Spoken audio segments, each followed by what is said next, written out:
What's up, snake fans? Dave Palumbo here, and it is Thursday morning, and it is a beautiful 80-degree day here in Cape Coral. Very windy, though. You don't want to go out on the ocean today. The waves are going to be a little too crazy. I fed last night, so we're going to go into the snake room, see if there's any rats I might have missed. And you don't want to leave these things in too long with these snakes because they could bite them or do some damage. So I'm going to check them out, see if anyone pooped, just do a general check over an inspection, and maybe show you guys some stuff that's going on in terms of breeding and if we have any action in the snake room. Now, all the ball pythons, all the males were removed from the females' cages yesterday because I fed everyone. With the ball pythons, I like to feed them. I notice my females less and less and fewer are eating now, which means they're probably getting gravid or getting close to that stage, about to ovulate. The males, however, are really starting to get a little run down, so I'm putting some food into them. I put food into them last night. The Boas, however, were not fed, so I will probably show you a couple of those guys and take a look and see how they're doing. All right, let's go into the snake room. This is my IMG het albino boa. I've shown her to you over the past 6 months or so since she's been born, and she's getting darker and darker and darker. This is that IMG gene, that increasing melanistic gene. She's going to get probably pitch black just like her mama is, because she's the same exact genetic makeup, and she's really dark. She's gotten very dark the last couple of weeks, and her head's, when they're born, their head has got the black speckling, but now her body's filling in. It's pretty cool to watch the change, to be honest with you, and to think that this snake is going to be jet black with that iridescence is just amazing. I'll show you her mama just to remind you guys. Here's the mama, completely jet black. I mean, even the eyes, look at that. Look at the tongue is black. Whole body is completely black with that. Look at that iridescence. When it gets that dark, it just got a real cool iridescence. I don't want to get bitten because she's in the breeding season here, but we'll see if we can get this in just because I love that face. Look at that eye. Look at the tongue. She's just an awesome looking snake. She produced a great litter for me last year. Hopefully we'll get another one. To be honest with you, she's het albino, and obviously I'm breeding her to a moon glow. I almost hope I get more just non-albinos this year, because the black looking snakes are just amazing.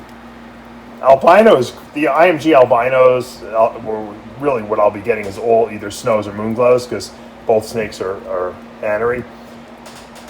To me, anery IMGs are amazing. Albino you throw in there and you produce snows and moon glows, yeah, they're great and everything like that. They're cool. They get like those purples. I like the ones that aren't albino, are actually better. Doing a little cleaning. Here's my Motley albino. That's a col albino. The Motley gene added. It's 100% het leopard. Breeding her to a leopard het albino. So we can produce the albino eclipses, we can produce albino leopards, we can produce a lot of cool stuff. And I wasn't going to breed her this year, but she kind of came up to size, so we'll see. We'll see if she goes. She's a sweetheart, though. When she was born, she had a really pink tail, and we called her Pinky. That's her name, Pinky. Once again, a really just nice, tempered boa. Beautiful big head, nice body weight and mass, not too fat, but good size on her, and that's what we want to see. Once my boas, I tend to feed my babies a little heavy than some people, but not when they're first born, but when they hit that 6 month mark, get them up to size, and then I cut back their food quite a bit so they're not overweight. But you don't want to underfeed your females either, because then they won't breed. So I think a lot of people are afraid to feed because everyone's always like, don't overfeed. Yeah, the males you don't want to overfeed, but the females, you got to put some food in them if you want them to go. That's my experience. If they're underweight, they will not breed for you. Granted, if they're fat, they probably won't breed either. So you got to find that sweet spot. Say hi, Pinky.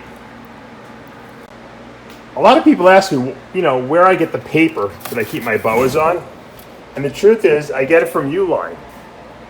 We send out a lot of boxes, with Species Nutrition and my nutrition company, and we order a lot of paper and packing supplies from Uline, and I found that they have these big, huge sheets of paper, and You can get them 4 feet long, and they fit perfectly into these freedom breeders.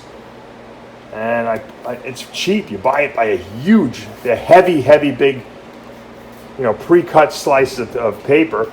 I even use them in my vision cages over there. They fit perfectly. It was like they were cut for the cage. I'm telling you, contact Uline. Go to their website. It's the cheapest thing, and it absorbs well. It doesn't mold at all, even when they get wet.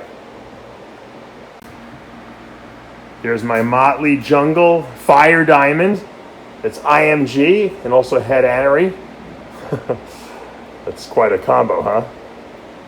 Hopefully she'll be breeding this year. She's slightly on the small side, but I'm breeding her. I think she's old enough. She's 3 years old, and we'll see if she goes this year. She's so beautiful that I couldn't not try. You could tell she didn't get completely black, and I attribute that to the fire gene in there. I think the fire lightened her up enough that she's not jet black like my anery IMG female that I showed you before. And I think it gives you some nice kind of contrast too. You can see some pattern, which is cool, but she's still really dark, and black tongue and black face and black eyes. So if she was 100% anery, she probably might be more likely to be completely black. But you see that underneath? That's the fire diamond. That's the one copy of the fire diamond, the incomplete dominant gene. Obviously 2 copies of fire diamond, you get a white snake. So that fire diamond definitely will keep that snake from getting completely pitch black. And since we're checking out Boas, here is my Onyx double het T positive blood, anery, actually triple het, being bred to a hypo Onyx triple het blood anery T positive. So I'm going to leave them alone. I'll leave you guys with this little breeding ball of wonder. All right, guys, that's going to do it for today. Obviously, I bred yesterday, so I'm not taking too many snakes out. I was just doing a little cleanup, checking out some of the boas since they really weren't fed anyway. I'm still in the midst of the breeding season. I don't feed my boas that are on the breeding schedule. And, sometimes, it's cool to just check out some cool projects. I love the IMG project. Obviously, I got 2 females that potentially can go this year, produce some really cool stuff. And, I still have actually 1 male IMG, possible IMG snow that I might sell. I haven't even listed it. I've been selling them all just by the videos I've been doing. People have been contacting me.